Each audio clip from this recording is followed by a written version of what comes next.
If you're searching for the answers and you're on a quest to better yourself, improve yourself and find the answers, enlighten yourself or whatever it happens to be, I just offer you the opportunity to take a deep breath and sit in the knowledge that you're already perfect and you've already got whatever it is that you're looking for.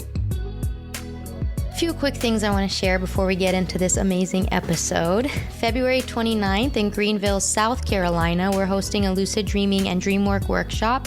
Details will be in the description, so go ahead and sign up, and you can read about different ways you can support the podcast as well. So back to today's guest, Sam Johnson, who is a breathwork practitioner. He's going to talk to us about what is breathwork and how revolutionary it can be. Yay, we made it. I don't know if you can see this, but I wore my Dreamers t-shirt today to fit right in with you dreamers. Well, us dreamers, I'm one of you now too. You've been recruited as a dreamer. You started writing your dreams down. Is this a new thing for you? I have. Kind of.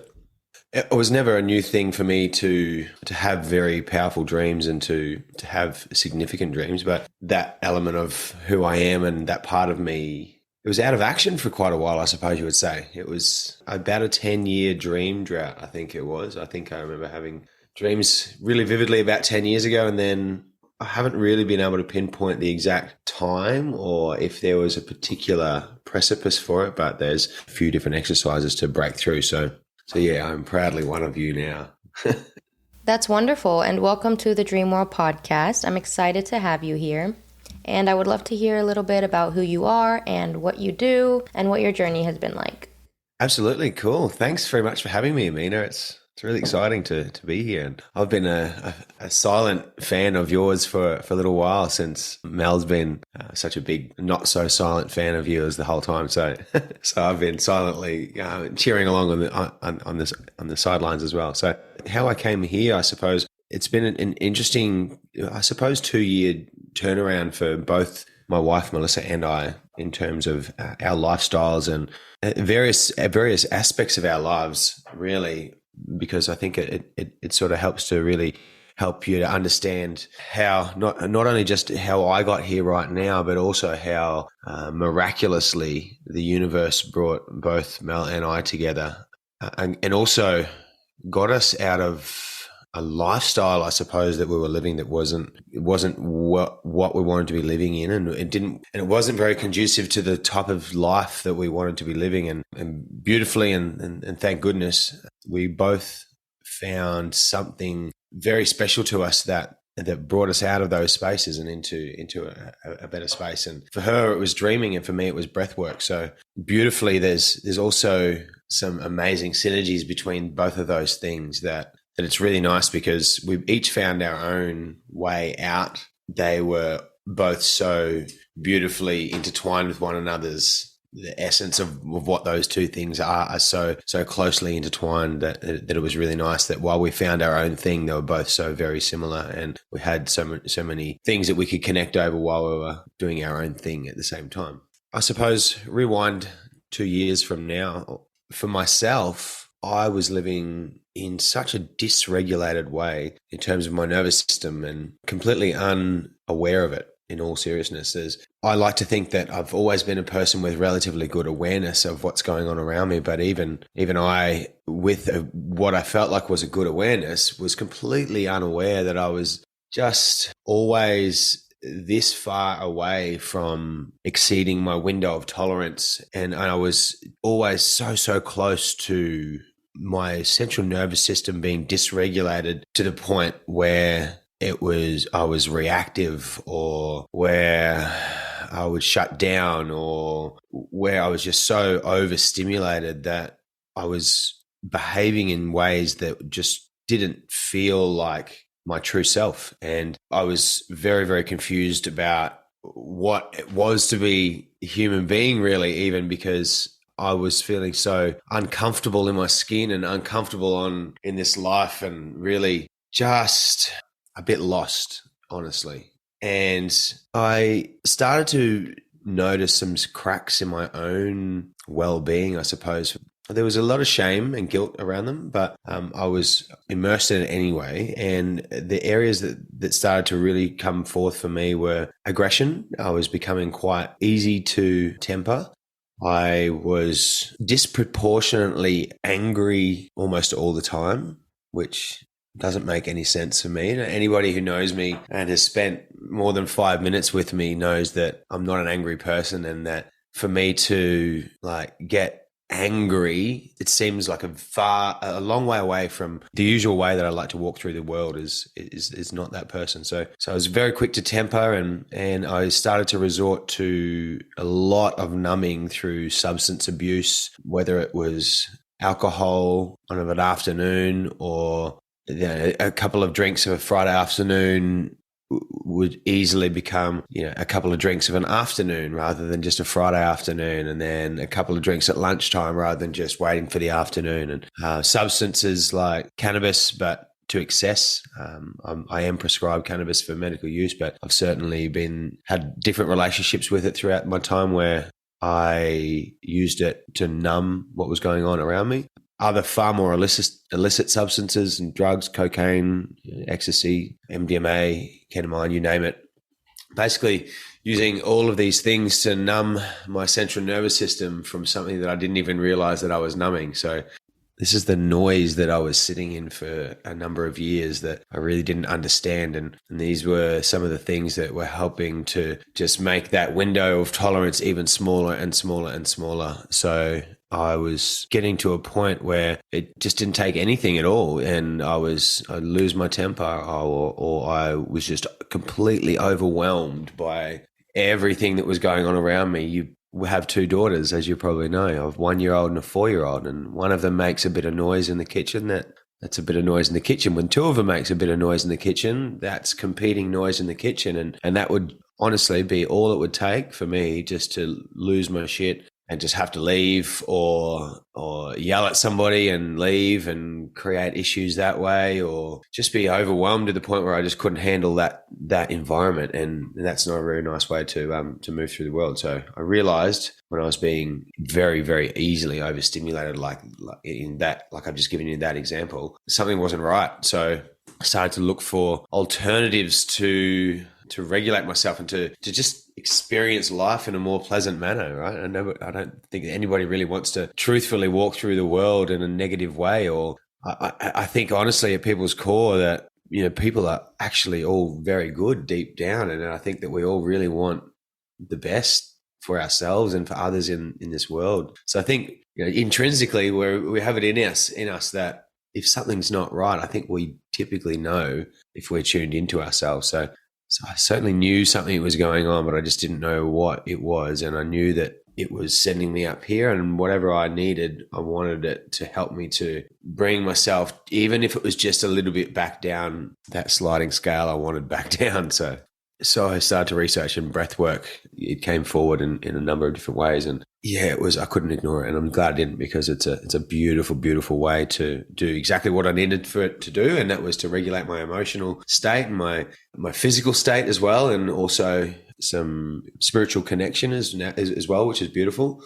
But it's also opened my eyes to a whole other realm of amazing possibilities as well. So it was a matter of necessity, honestly, but it was also one of the most beautiful and amazing, I suppose, little evolutions in life that I think we're all bound for at some point in our lives, and we will find these answers for ourselves some stage, just a matter of when. But it was one of those for me, and it was monumental. So, and here I am talking about it, and I'll happily talk to anybody about it, because it's been such a big shift for me personally, and it's done so many great things for myself and my family and my friends, and even me professionally now as well. So that's awesome. The long version.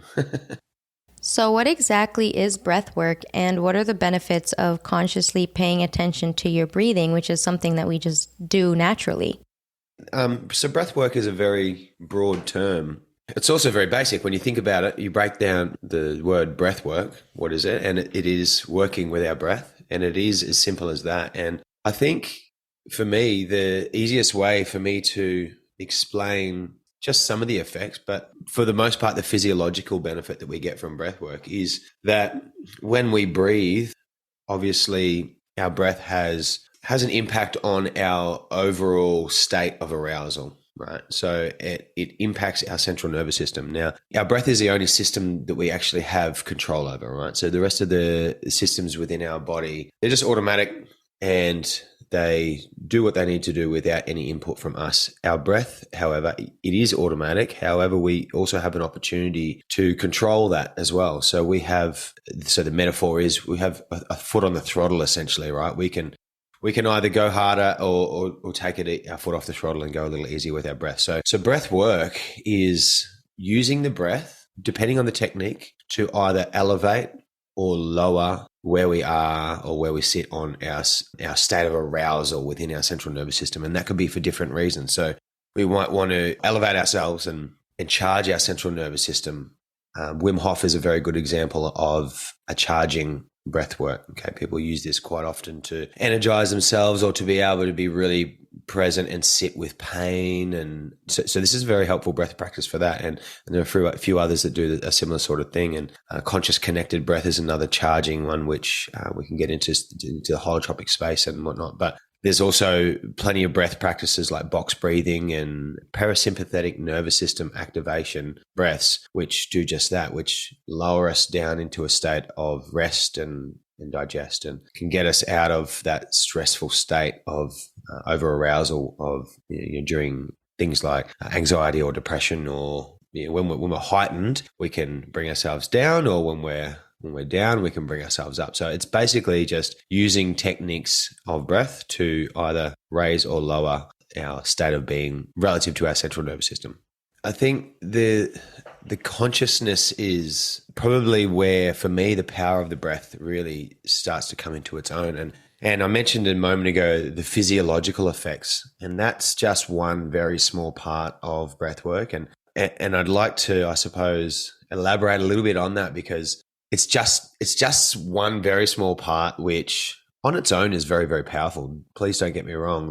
The physical element and the physical vitality that we can create from breath work is marvelous. But personally, for me, the depth of connection that it can give an individual to themselves and to their own spirituality is one way to put it, I suppose. But just connection to your inner self is profound when it comes to using your breath consciously. And it's as important for me as the physical and the emotional regulation, the spiritual connection element of breath work, because it's brought me back to being the spiritual being that I know that I am, and that I had honestly also forgotten about for maybe the 10 years that I wasn't dreaming. Hey, maybe there's some correlation there, but there was certainly a massive disconnect between who I am and my spiritual self and, the version of me that walks this earth every day. And there was a massive disconnect between those versions of my being that breath work and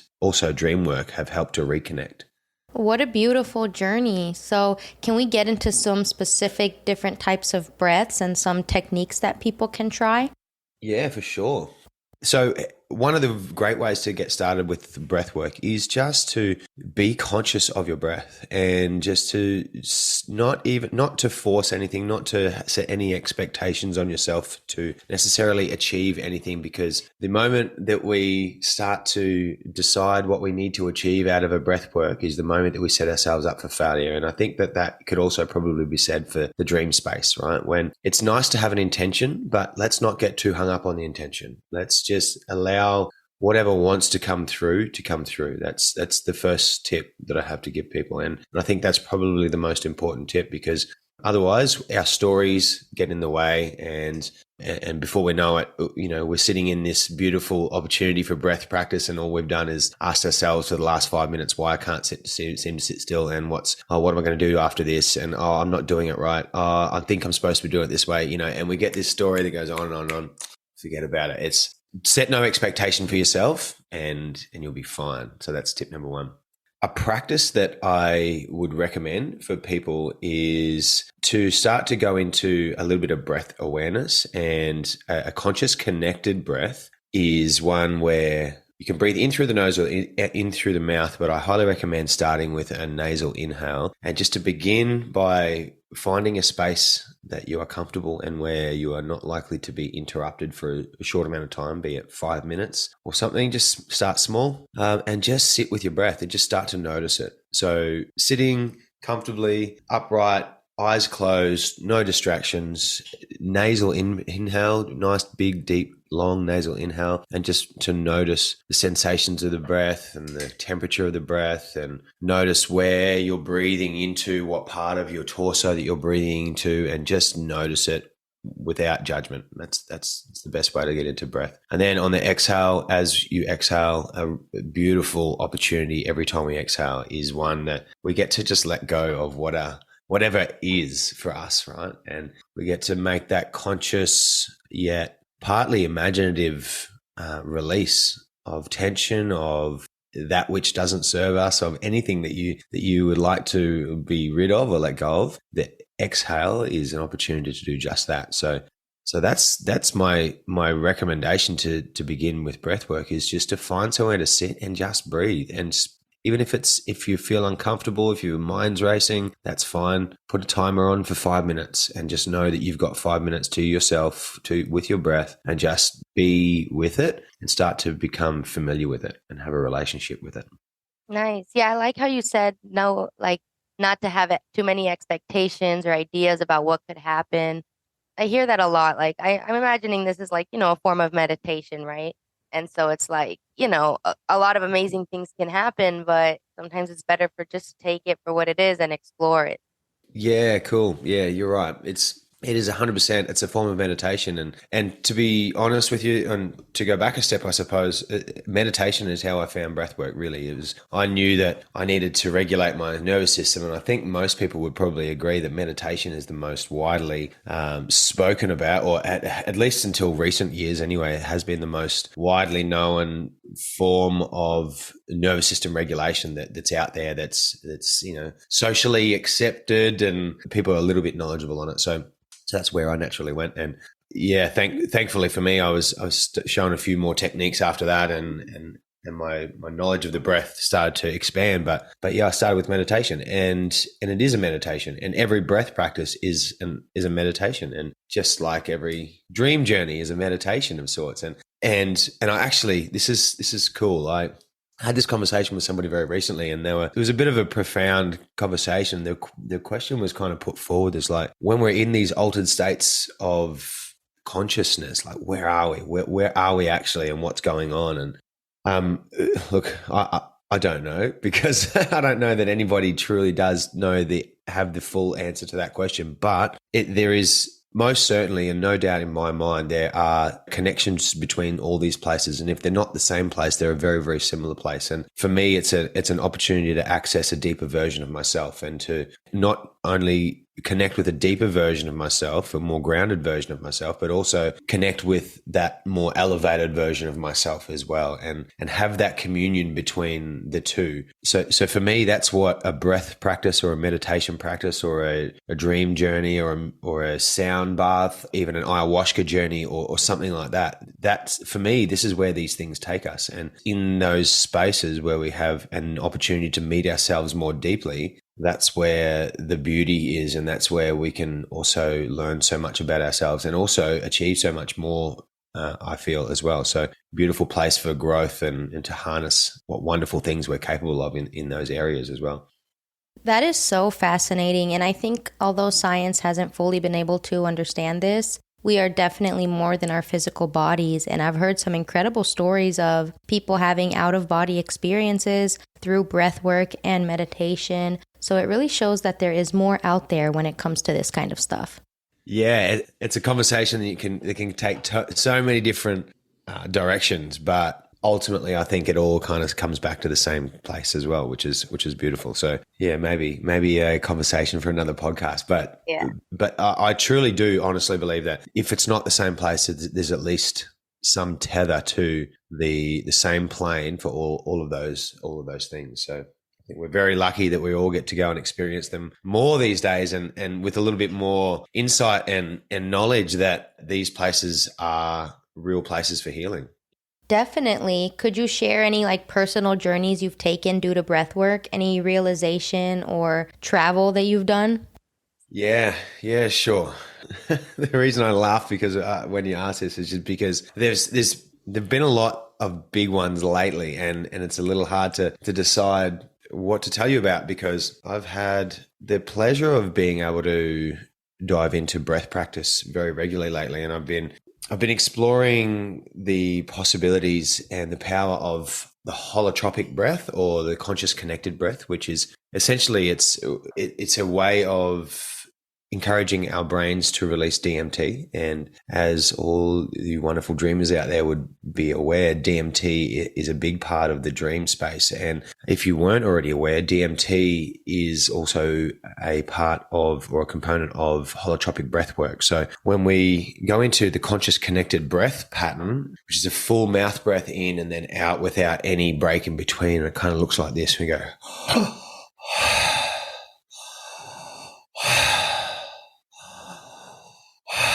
we continue to breathe like that in a very conscious way, and you have to stay with the breath when we're doing this. And it actually takes quite a bit of effort to breathe like that and to maintain that pattern consistently over a period of time. But when we do breathe like this, what we do is we stimulate the pineal gland in the back of the brain, and that stimulates or generates DMT release, which, as we know, it's called the God particle, and it allows us to peel back so many great layers and delve into the depths of our psyche and start to understand what it is that our subconscious is holding on to or is playing with and looking to get rid of, or is just waiting back there to come forth and throw something at you and see if you're ready to deal with it. So holotropic breathwork for me has been my flavor, so to speak, lately, and I've been going deep, as you might say, and really getting amongst these holotropic breath practices. And now that I'm a little bit more experienced in the breath space, so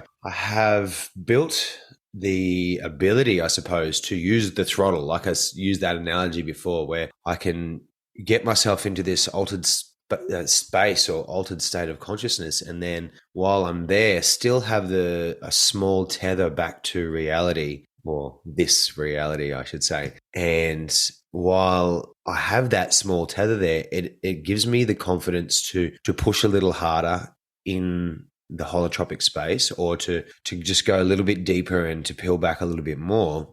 And I've learnt this skill lately. So I've been flexing it, I suppose, and I've been honing that skill. And when I'm in these breath practice, I've been digging a little bit deeper and just breathing more consciously and more purposefully, I suppose, to get that release, that DMT release, I suppose, and explore and be curious about what's there. And that's been really fun because that's where all the healing is, honestly. And something that I didn't mention before when you introduced me, and one of the reasons that I did find breath work, and one of the reasons certainly why my central nervous system, like I did mention, was completely overwhelmed and it was completely out of regulation, was because I was in the army for 15 years. And as I'm sure most people could understand, it's a space where we're very, very heightened a lot of the time. And there's also, for a lot of us, a lot of very traumatic events that take place, and dreaming and breath and meditation and other ways to explore the inner psyche have been a beautiful tool for me to start to integrate some of the things that have been present for me, but I haven't really allowed them to see the light of day until recently, until I've found breath work to be able to gently and deliberately go back into those spaces and allow them some room to breathe and allow them a little bit of space to be and to just witness them for what they are, and not, I suppose, compartmentalize things that really need to be understood and be embraced rather than hidden. So I've been loving my breath for that lately. And I know that doesn't perfectly answer your question. I know that's very broad, but the breakthrough, I suppose, in that for me is that my breakthrough lately has been that I have now finally harnessed this skill of control in a breath practice that enables me depth, or it enables me some shelter if I need it. And that's been the breakthrough for me lately, has been my ability to really optimize my breath practice and get as much out of it as is on offer. I'm very interested in this tether that holds you to physical reality. I've done some breath work and I've experienced a bit of separation from my physical body. So do you ever get scared of where you're going or if you'll get lost or something like that? No, is the short answer to that. No, I'm not scared. I don't think. I feel you, and I know I can kind of feel why you would ask that, but I know that you're not scared at all, and that's why I smile. I suppose is because no, there's nothing to be scared of, right? Like it's me in there, right? And there's nobody else in there. It's all me, and nothing to be afraid of. Everything to be gained. And yes, I used to be a little bit afraid of what's in there. It's an unknown space for a large portion of people, I suppose. But so yeah, I used to be a little bit afraid of, how deep is too deep, or where am I going? What even is this space? But after a few practices, it's certainly become a much more comfortable space for me. And that tether is, I think everybody has it. And for me, it's just been familiarizing myself with, firstly, entering those altered states, for one, is the first step. And it's going there a couple of times, a few times, and then, reassuring myself after that, hey, I'm still here. There's nothing wrong. Nothing catastrophic has happened or can happen in those spaces.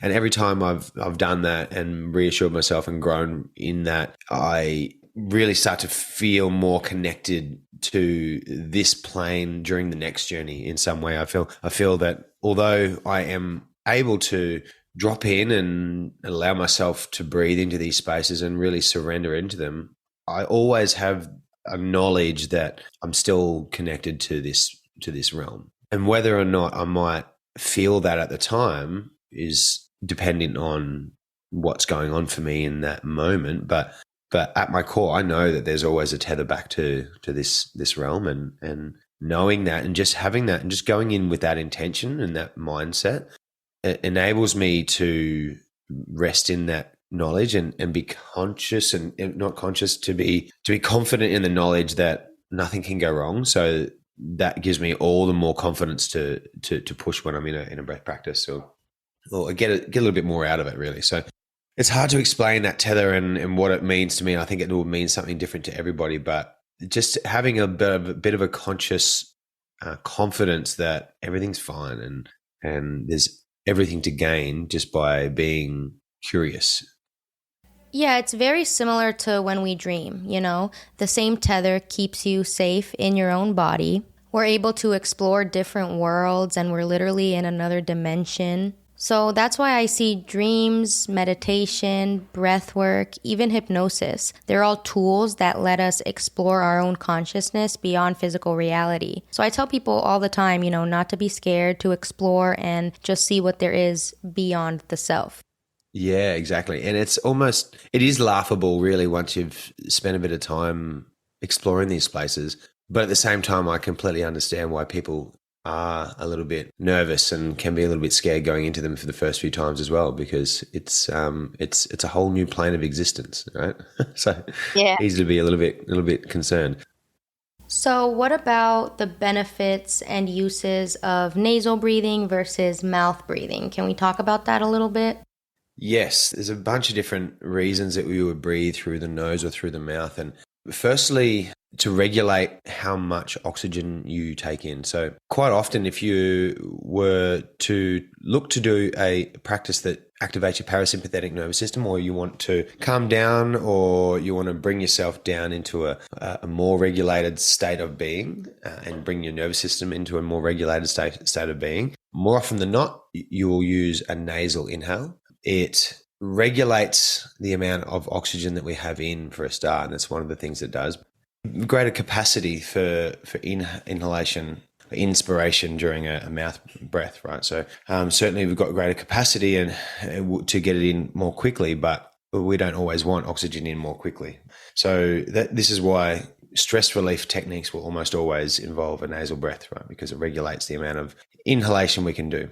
Likewise, when we want to charge the body and when we're looking to do these holotropic breath practices and when we're looking to create some stimulation in the central nervous system, in the cells, in order to potentially create charge and then have a release. And that's one of the ways that we can release trauma during holotropic breath practices, is to generate charge and then to have a physical release. And the release can come through things like shaking or toning sounds and things like this. There's natural ways that our bodies do release trauma. So building charge through mouth breath will allow us to get to those states. But yeah, nasally breathing will help us to activate the parasympathetic nervous system and get into that rest and digest state that a lot of people unfortunately just don't get into. And that's actually one of the things that I see so much of, is people firstly just not understanding that there's two different gates are just so important, and that we can very easily be living in fight or flight or being overstimulated in our nervous system and not even notice it. That was certainly the case for me. I was in the army for 15 years and around things that blow up and, highly stimulated and switched on and, always moving forward and, in the masculine and all in this very overly heightened state of being. And to go from that, we need to be a little bit more connected to our breath and we need to lower the state of arousal in the central nervous system. And so the nasal breath for me was the first place that I started, and I started with a very cool little practice that I'll happily show you if you're interested in seeing it. It's a nasal breath in for a nice slow count of, it doesn't really matter what, but for the sake of the exercise, we'll pick, say, a 4 count in, and then hold. And then when we do after our breath hold, we're going to take another little sip in through our nose again. So there's a second inhalation. And then as we exhale, we do a little bit of a resisted exhale. So we kind of have some resistance in the throat. And as the air comes out, we kind of just resist it on the way out a little bit. And just 3 breaths of that can help us to get into a very relaxed state. So if you like, we can do a couple of breaths. I'll show you a couple. So the first thing we do is, obviously, like I said before, you want to sit and be comfortable, because if we carry tension in here and if we're breathing into our chest, we'll often just maintain tension and not really let it dissipate. So the first thing we want to do is just first relax your shoulders and focus a little bit more lower into your diaphragm, because that's where we're going to start our breath. So as we inhale through the nose for 4 seconds and hold. Now an extra sip in and hold. And then exhale for 7, 6, 5, 4, 3, 2, 1. In for 4. Hold. And sip. And out for 7, 6, 5, 4, 3, 2, 1. We'll do one more. In for 4. 3, 2, 1. Hold. Sip. And then out for 7. And just at the bottom of that out breath, just relax and notice what sensations you feel from that. I'm very confident that with just 3 breaths in that pattern, that you'll probably automatically feel just a little nicer. So that's a really good one for performance. So keynote speakers, people who are getting up and speaking in front of a lot of people, or high performance individuals, and you're looking to just be really switched on and have mental clarity. That's a really good tip for just bringing your state of arousal from here to here, and therefore just bringing your awareness from here to here as well, and just being a little bit more behind your eyes, I'd like to say. Okay, thank you. That's a good one. And my next question is, what about some ways that breathwork can be used in combination with dream work? Cool. Yeah, this is an exciting one. So this is one that I've been talking with Mel about lately, actually. And intention is one of the really cool things that I think dream work and breath work share beautifully. And what they also share is that what's going on with us physiologically at the time has a big part to play in the power of our breath and the power of our dreams, I think. So the synergies between the two different things are, well, they're very broad, but they're just two of them. And I love to use breath work as I set myself up for sleep, like we just did then. I can use a breath practice to wash away a little bit of this stress and the tension in my body, and I can, like a meditative body scan, I can use it to evaporate physical tension in my body, and I can use it to charge my cells and just be connected with my physical self before I drop off into sleep. And I think that that's really important. And taking an opportunity to move into the dream space mindfully is so important. And one way to do that is to connect with your breath. And I find it a really nice segue into the dream space is the breath practice,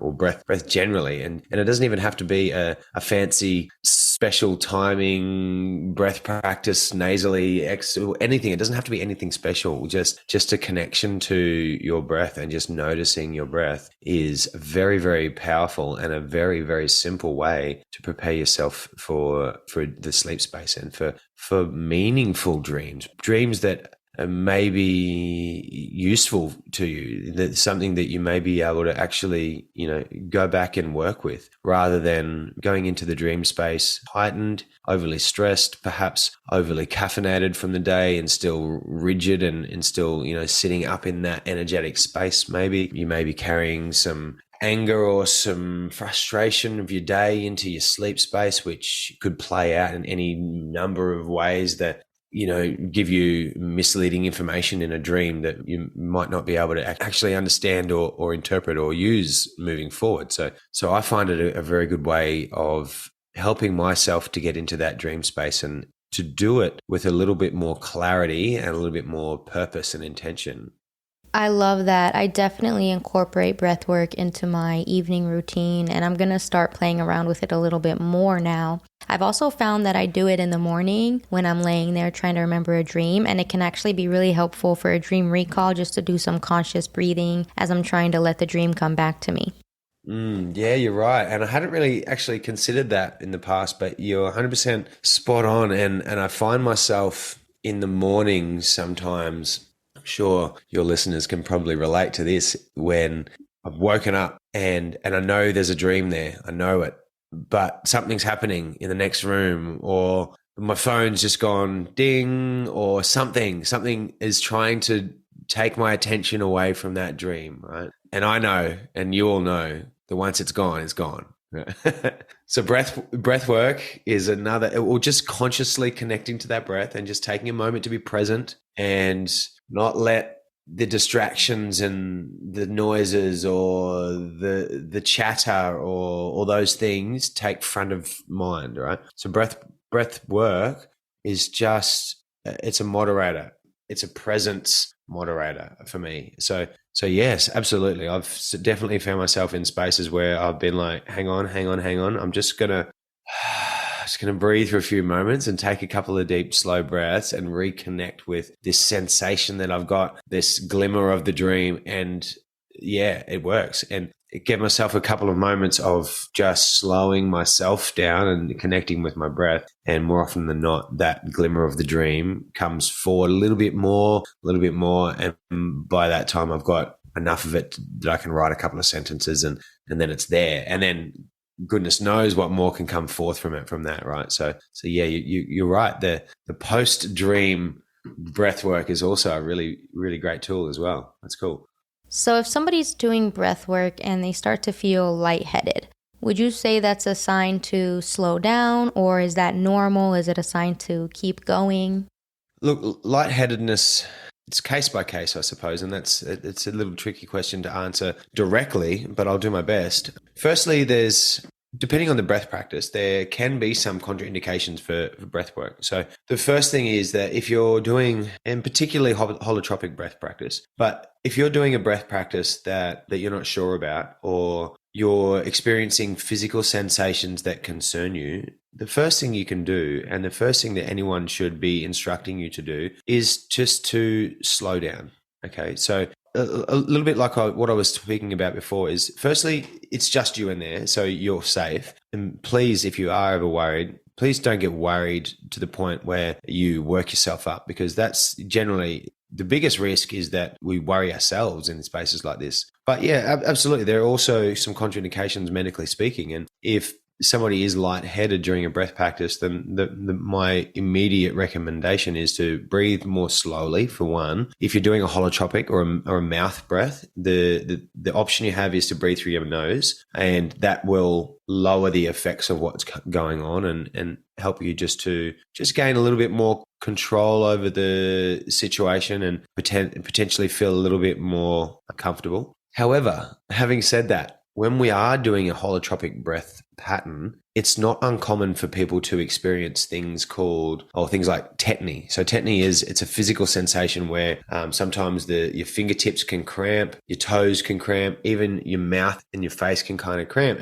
and you can also experience lightheadedness, right? So it's a little hard to answer that question, because in some situations it's actually quite normal and it's expected, I suppose. So it's a case by case. But with anyone who breathes with me, I do online breath practice, and I do some group practice as well, and one-on-one in person as well. And anyone who breathes with me, firstly, you're going to get a good list of contraindications, and we're going to have a good chat about your medical history as well. And if people are out there are going to a breath practice and they haven't been asked about their medical history, I would be asking questions, because it is one of the systems that keeps us alive, your breath. Okay. So it's not to be played with, it's not to be messed with, and you should understand it. By the same token, please don't be afraid of it, because it's not an area to be worried about. So short answer is sometimes you should, but no, yeah, it's sorry, I can't give you a direct answer on that one. It's a bit of a nuanced answer.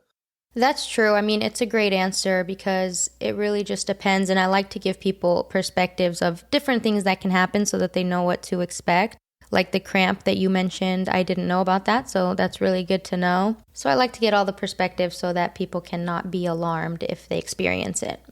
100%. And that's called the frame, right? So when you go into a breath practice, and again, these are some of the things you can look for in a good breathwork practitioner. One is that they're framing the session for you, and they're giving you a bit of an outline of what you can expect medically, physically, emotionally, spiritually, potentially, right? So without a little bit of an awareness of what you may encounter during this space, it can be a very overwhelming encounter, right? So yeah, as much of an awareness of what you could encounter is really responsible, I think, from a practitioner. But yeah, most importantly, yeah, medically, if people have had things like heart conditions or glaucoma or detached retinas or bipolar or schizophrenia or a few other predisposed things that just aren't generally recommended for breathwork, well, then it's always wise to go get the opinion of your primary healthcare practitioner first. Yeah, definitely. I appreciate your knowledge and expertise on the topic. So where can people find you, and what do you have going on that you want to share? Yeah, thanks. I'm online at the moment. I'm just thinking that your listeners, I suppose, would be largely, I suppose you're all over the world, aren't you? So the thing that comes to mind for me that your listeners might be interested in checking out is that I'm doing a monthly online group breathwork connection. So if anyone's interested in joining us for that, it's the second Sunday of each month, and I'll happily give you a link to that guided breath work. And essentially what you're going to get is, for 45 minutes, we'll connect and I'll teach you a little bit about breath work and the pattern that we'll be breathing with on that particular day. And then we'll just go into a bit of a breath, and I'll help you to set up your sacred space to hold a bit of a breath practice for you initially. And then I'll help people to just learn a little bit more about what is breath work and how can we use it in our everyday, and how can we use it for performance or for enlightenment or just a bit of physical vitality. And so if anyone's interested in joining me for that's called the Friends of Embers. Embers Breath is my breath work component of my business. And yeah, if anyone's interested in coming to check that out, I would love to have as many people come and join us on that as possible. So I'll give you a link. But the second Sunday of every month at a time that it should be pretty accessible for the United States, the UK, and Australia as well. So I'd love to see some new faces to that. That would be great. Awesome. I'll definitely include the link and I'll try to make the next one. I know it's hard to get all these time zones in. Yeah, right. Thank goodness for Calendly. What would we do without it? I know, right? So do you have any specific closing thoughts that are on your heart today? Yeah, I suppose I do.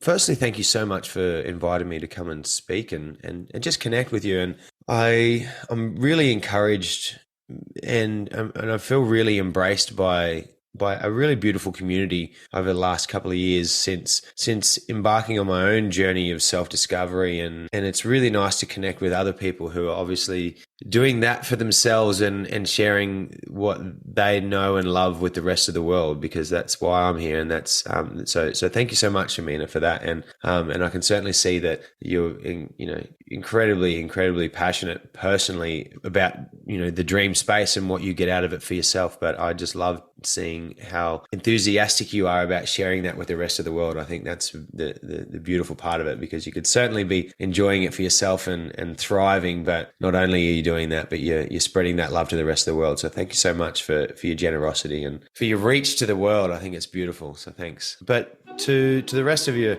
listeners, I suppose the thing that really comes forward for me, whatever, if it's breath work, if it's dream work, if you're experimenting with hallucinogenics, if it's just meditation, if it's whatever, if it's yoga for you, whatever it is, it's beautiful. And it doesn't have to be, not one of them is right, not one of them is wrong. They're all beautiful. And I just encourage everybody to explore the inner fabric of themselves and take every opportunity during one of these modalities, if you have access to them, just to understand yourself just that little bit better each time, and just be curious, playfully curious about what is there for you and what might come forth. And the rest is not important, really.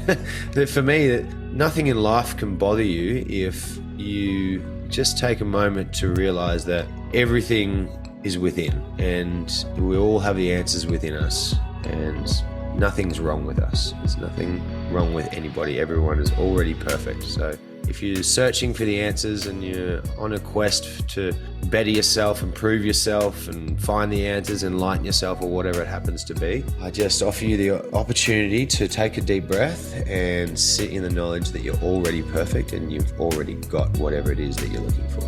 That's awesome. I really love it, and I hope that people can take something positive out of this episode. I'm just going to put it out there, and I leave the rest up to the universe. So thank you for your part in that. Bravo. Beautiful. Thanks, Amina. Thanks so much. I'd love to invite you onto my podcast, on Ember's Breath podcast, a little bit later when we've got our ducks in a row. So hopefully we'll be on there chatting about all things dreaming very soon. Sounds good. Yeah, let me know and I'll be there. Thanks, Amina. Bye. Have a good night. Bye-bye.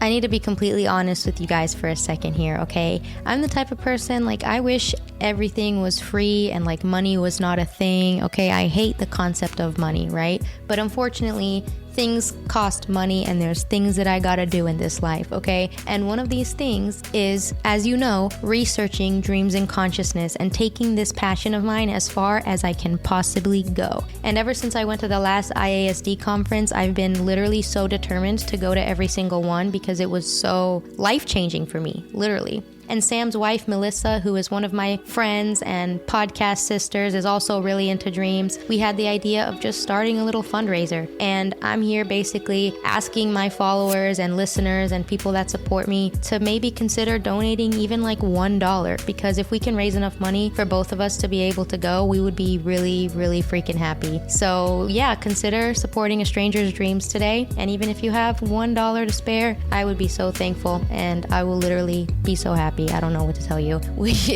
But I just wanted to share that. The link is in the comments, and I just put this at the end of the episode just in case anybody makes it this far and wants to help us out. So love you, sweet dreams, and thanks for listening.